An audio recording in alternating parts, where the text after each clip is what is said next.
Class 10ৰ ছাত্ৰ-ছাত্ৰীসকল নমস্কাৰ। তোমালোকৰ জেনেৰেল মেথছৰ প্ৰথমে আছে পুনৰ আলোচনা আৰু ইয়াৰ তোমালোকক মই প্ৰথমে অনুপাত তাৰপিছত সমানুপাতৰ বিষয়ে তোমালোকক শিকাই দিলোঁ। আজি মই তোমালোকক শিকাই দিম চাৰিটা ৰাশি সমানুপাতত থকাৰ চৰ্ত। চাবা ABCD ৰাশি চাৰিটা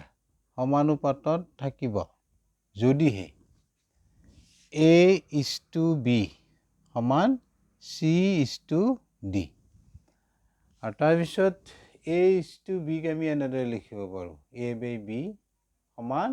C:D তুমি লিখিব পাৰিবা C/D ইকুৱেল এতিয়া লিখিব পাৰিবা তুমি এনেকৈ চোৱা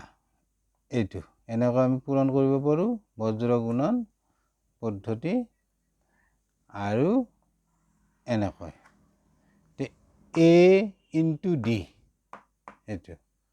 নেক্সট হ'ব B × C BC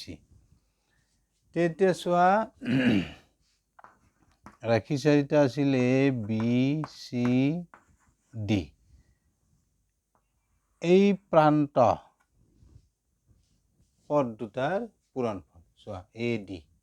প্ৰান্ত পদ দুটাৰ পূৰণফল তাৰপিছত মাধ্য পদ দুটাৰ পূৰণফল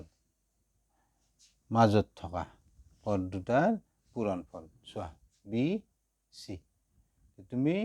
মনত ৰাখিব লাগিব যে চাৰিটা ৰাশি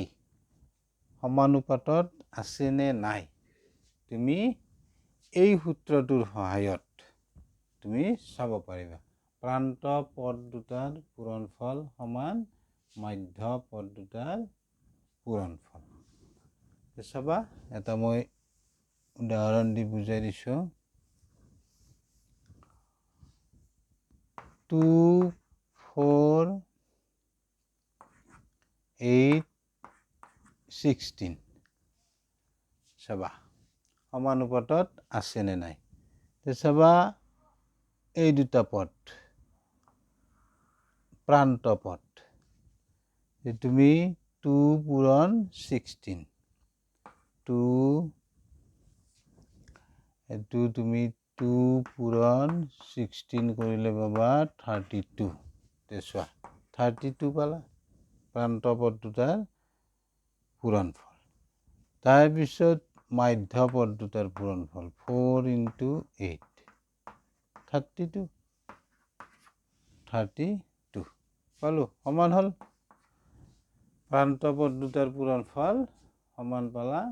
মাধ্য পদ দুটাৰ পূৰণফল গতিকে আমি বুজি পালোঁ 2 4 8 16 সমানুপাতত আছে আৰু তোমালোকে বুজি পালানে নাই কমেণ্টত জনাবা। Thank U